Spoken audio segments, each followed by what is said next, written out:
Quick Tech Talk with your host, Michael Anderson. Hello, folks. This is the Quick Tech Talk podcast where we discuss cutting edge and future technologies. I'm your host, Michael Anderson, and today we are joined by Daniel Sloan, co-founder of Future Tech, Blockchain Saw, and many other technology companies. Today we're talking about Akon's dive into cryptocurrency and the buzz around its latest project, a crypto-powered smart city in Senegal. Daniel, thank you for joining. Oh, it's always great to be here, Michael. If the smart city in Kenya is successful, if the Akon city is successful in Senegal, what do you think this could mean for future city development in countries within Africa and across the globe?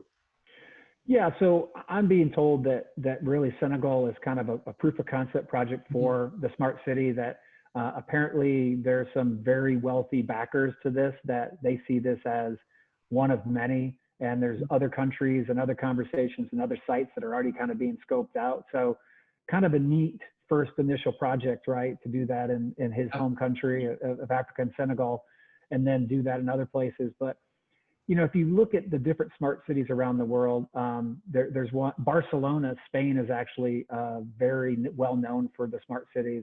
And actually our partners Akubits is doing a number of things with Barcelona smart cities, which is exciting. That seems to be kind of the future wave, right? Let's plan this city out meticulously. Let's make sure it has the right public transportation. Let's make sure it's, hence the name smart, right? And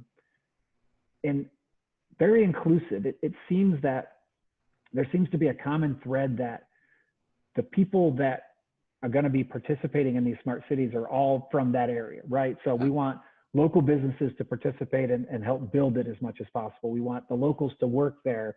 So it's kind of interesting to where, even though it's going to be a city that's, stand out amongst many cities around that part of the area, that they're trying to localize it and make it, very family kind of oriented, if you will. You think of these multi-billion-dollar smart cities, you don't think family, right? You don't think community, but that's kind of really how it's built, is to build this very intelligent, family kind of oriented place that you want to live and work in.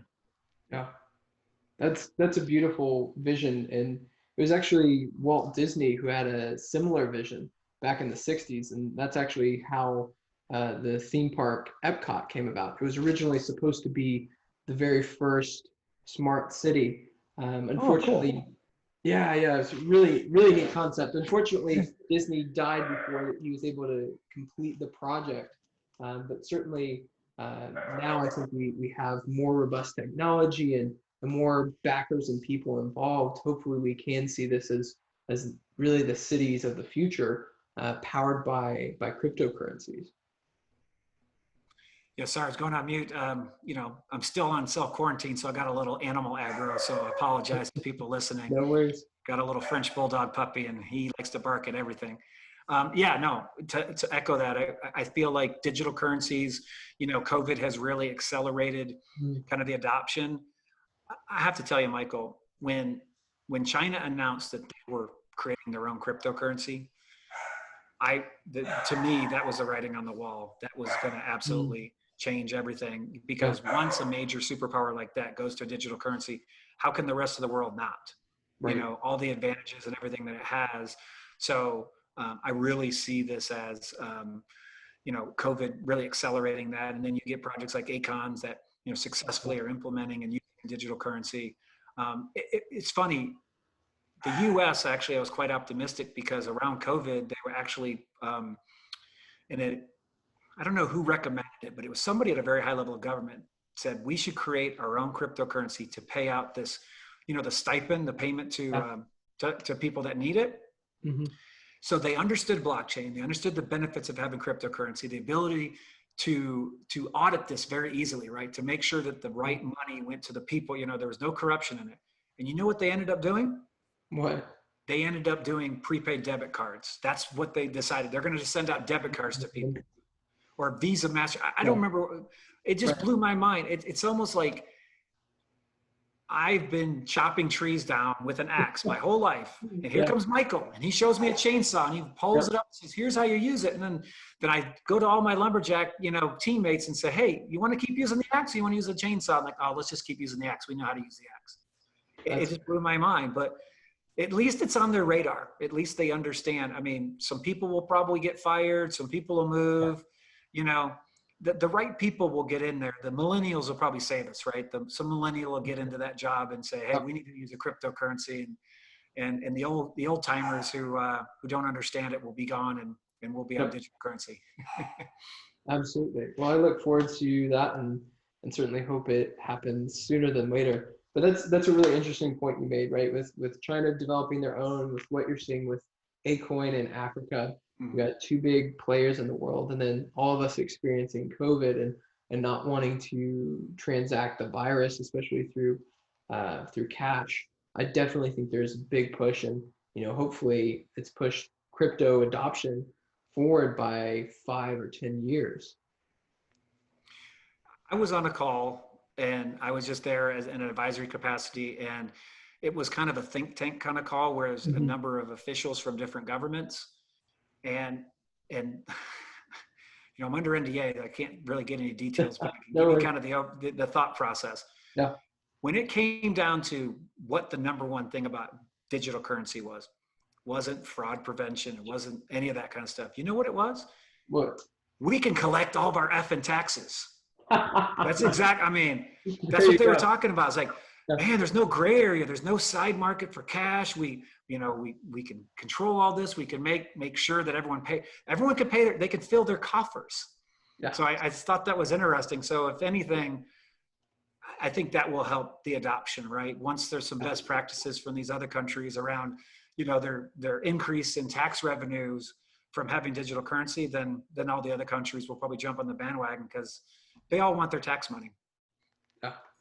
Yeah, that is understandable. And having a paperless system that, like you said, is a ledger, I think can be really helpful for that. Well, Daniel, I really appreciate you joining us today. And I'm curious, where can people find out more about Akoin and all the amazing work you guys are doing with Akon? Yeah, so the Akoin website is obviously a resource, akoin.io, akoin.io. But to be honest with you, you jump into Google and you just type Akon or Akoin, you probably got 6 pages of articles. It's amazing to me. I get this email every week. It's called, Akoin PR Roundup. And I have to scroll down. I mean, it's a scrollable email. It's that much coverage. Yeah. And I shared that Forbes article, but there's probably been 12 or 14 articles in the last month or so just about Akoin City, and then all the other things Akoin's doing. So I guess that's one benefit of being a celeb, right? You get lots of press coverage. Absolutely. And it's nice to see that a celebrity is using that fame for good and to lift other people up and not just put the spotlight on himself. Yeah, he's definitely, I said earlier, he's very spiritual. We were at the awards banquet in Malta, and he was kind of announcing everybody. And it always struck me. He's like, look down, look at your plate. You've got food on your plate. He goes, there's places in the world that don't have that. It just like, he really like brought it down. And he's just that kind of guy. He's not faking it. I've been to many events and conferences and things like that. And he's definitely true to his nature. And again, when he talks about wanting to make a social impact and make people's lives better, he's serious about it, which I really love about him. Wow. That's definitely someone that just makes you want to buy in and back him even more. So speaking of that, how could somebody get their hands on some Akoin? How can they buy that? Unfortunately, right now it's kind of in the US for cryptocurrencies, there's some very strong laws around how they're set up. And so the government here in the US views all cryptocurrencies as a security, like a stock, right? So they would view Akoin like they would view United Airlines stock. And the way that the token is being used in the Akoin system, that's not the intention, right? It's meant to like transact and pay for things, just like Bitcoin is. Yeah. So they're doing it internationally right now. So you have to be a non-US citizen to get involved. I believe that the roadmap is it's going to be on a top tier exchange that's international, and then it'll ultimately be on Kraken, which is available to US investors or people that want to get it. And then people in Africa will be able to buy it through the platform too. So right now, nobody can get a hold of it from an investment standpoint unless you're international, but pretty soon it'll be out there. Great.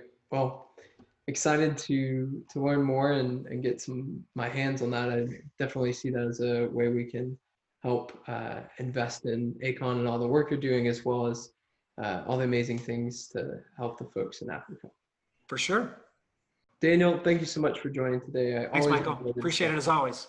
Talk to you soon. Take care. Bye.